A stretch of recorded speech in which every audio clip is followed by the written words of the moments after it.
Hello everyone and welcome to a new video on the channel. Today's video is going to be a review video, and this is going to be for the first week of March.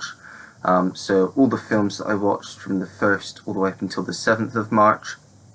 I am hoping to try and do some of these back to back, get up to date as much as I can, and then do what I usually do and schedule them for the future, because I think this is on the 3rd of April I'm recording this, so it's a full month behind reviews, which is the idea. That's what I want to try and do, go a month back, so I've always got stuff to talk about in these videos.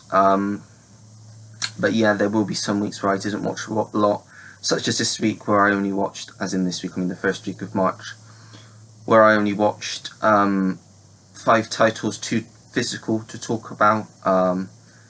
But yeah, I'll just get straight into it, and the first one is The Rewrite. Now, I am a fan of romantic comedies, and I'd seen this one before and remembered really liking it. So it's really entertaining film. It's basically about this screenwriter, and he's out of work, just looking for anything he could possibly do work-wise, and his agent finds him a job as a screenwriting teacher at like a college or university just outside of New York, and he doesn't really care about this. He's just doing it for the money, but he actually gets something from it, and it's just a really entertaining, like, romantic comedy, I suppose.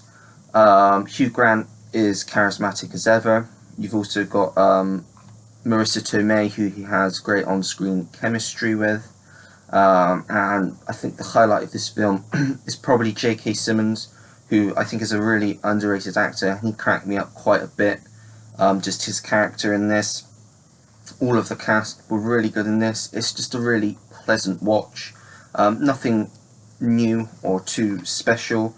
It's just an easygoing comedy, I'd say, and I would think that most people, probably like critics, would probably pound this film, but as an audience member, just a general audience member, just someone that loves films, it's very enjoyable for what it is. And as I say, just an easy watch, like on a Friday night or something like that, or so I gave The Rewrite 3.5 stars out of 5. Going off my phone, so that's why it's a bit slow. Next up, this is probably a competitor. I won't say worst of the month, because it is the start of the month and I did watch some worse films during March, but I didn't like this as much as I know a lot of people have, and it just didn't click with me, and I don't know whether it's these types of films.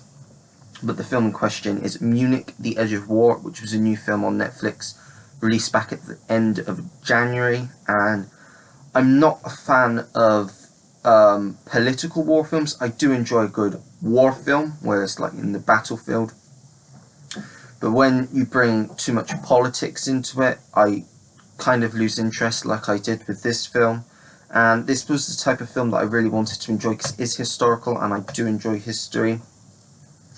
But I tried watching this in, well, I watched this in 2 sittings, and each time I fell asleep, which is never a good sign when watching a film. It is an interesting story. I do like the story, but I just don't think it was executed in the way that it should have been. It did feel like a kind of made-for-TV film, and I think this would have bode well for theatrical release. Because, and maybe casting slightly different, because the cast, I mean, Jeremy Irons was good in it, but the rest of the cast kind of fell off. You had George Mackay in there from 1917, but he didn't really do anything for this. It's basically just about the build-up before the war and the talks at Munich between Hitler and Neville Chamberlain and all the other, like, leaders, like the French leader and the, Mussolini. And it's a lot of dialogue going backwards and forwards from all the different characters, and it didn't work for me. As I said, I do think Jeremy Irons was cast perfectly in this film, but the rest of the cast didn't really do anything for me. And overall, I just thought it was quite a poor film, really slow and not much going for it. So I gave Munich: The Edge of War 2 stars out of 5. And next up is the other physical film that I watched. I did watch this whilst I was off because I had a long weekend off. And I just wanted to watch something easy, and I remember enjoying this quite a bit. And that is Mystery Men. It is a pretty fun, quite a silly comedy, and it's basically about a bunch of bad wannabe superheroes. They're not very good. And they're just trying to save this city's best superhero because he's been kidnapped by a supervillain. Ben Stiller is his usual wacky self in this film, but for me the highlight of this film is Hank Azaria, who I think is a very underrated actor, specifically in comedies. He steals every scene that he's in. He's just a great character in this. This is definitely what I would consider a cult film. It definitely has cult status now, and it has definitely grown more of an audience over the years as it's been out longer. It's definitely an entertaining film, but it's not necessarily a go-to film, not one that you would just put on just for the sake of it. Some of the humour doesn't work, it's just over-the-top silly, and some of the characters are annoying and do get on your nerves. It is a very watchable film still. I still do have fun with this. It is a good time, but it's not the best film. I gave Mystery Men 3 out of 5 stars, so it's average, I would say. And then the final two were cinema watches, which were both on the same day, on the 7th of March. And the first one was probably the biggest film so far this year, and it is probably towards the top 3 films of the year so far for me, and that is The Batman. So going into this, watching the trailers, just knowing everything about it, the type of film it was going to be, I knew it was going to be a good film, but I really wasn't prepared for it to be as good as it actually was.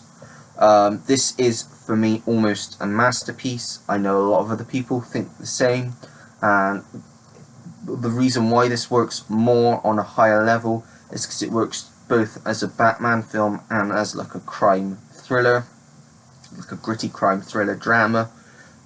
In this film, I really think Gotham is a character more so than any of the other Batman films. Just the cinematography helps with this film because it is absolutely flawless. Some of the best cinematography I've seen for probably a year, 2 years.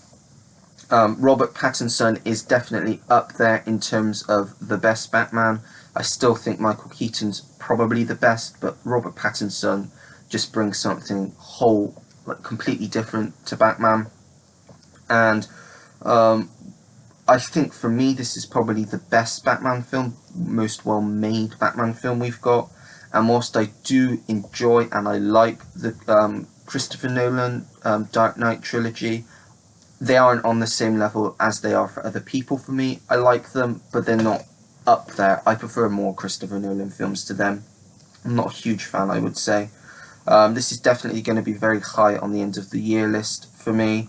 At the moment, as I say, it's right at the top, and I really want to rewatch this again.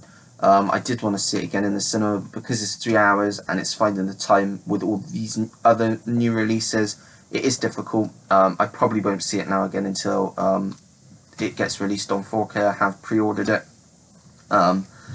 So yeah, that'll definitely be a day one pickup for me on 4K, and I will watch it as soon as I can when I get it again. So I gave The Batman 5 out of 5 stars. And then the final film I watched this week was another quite a pleasant surprise. I enjoyed it a lot more than I thought. It was an unlimited screening, and it was for The Phantom of the Opera. Going into this, I'd seen the one trailer that was released, and that was it. That was all I knew about the film, and from the trailer I knew it was going to be a fun watch, but I really enjoyed this a lot more than I actually expected myself to. The word I'd use is it's a wonderful film, and it's basically about Maurice Flitcroft, who was branded the worst golfer in history, and specifically in the history of the British Open. And he started playing in the British Open in 1976. and he was just branded, he was banned, and he came back pretending to be someone else. It's just a great story. And this film has a lot of heart to it. Mark Rylance is absolutely fantastic in the lead role. It's exactly what you would expect from an actor of his caliber. The music choices throughout this film were spot on. A lot of great 70s music, and it's just very different to what I was expecting it to be going in. If you're a fan of comedies and underdog stories, or just British films in general, this is just going to be a highlight of the month for me. A surprise of the month, I might say, and it's definitely a film that I think you should watch, because it's just a feel-good film, a wonderful watch, and just pleasantly entertaining. And I gave The Phantom of the Opera 4.5 stars out of 5. So yeah, that is it. That is everything I watched in the first week of March. Are there any there that you have seen? Let me know your thoughts on them down below if you have seen them. Or are there any that you're interested in watching after hearing my thoughts? Just let me know down below in the comments. I appreciate anyone that takes the time to leave me a comment. I get back to anyone, because everyone and anyone, because as I said, I do really appreciate it. If you like the video, don't forget to give it a like. Subscribe if you want to see more videos like this, and turn the notification bell on so you know when I have a new video uploaded onto the channel. And that is it. So until next time everyone, take care, goodbye.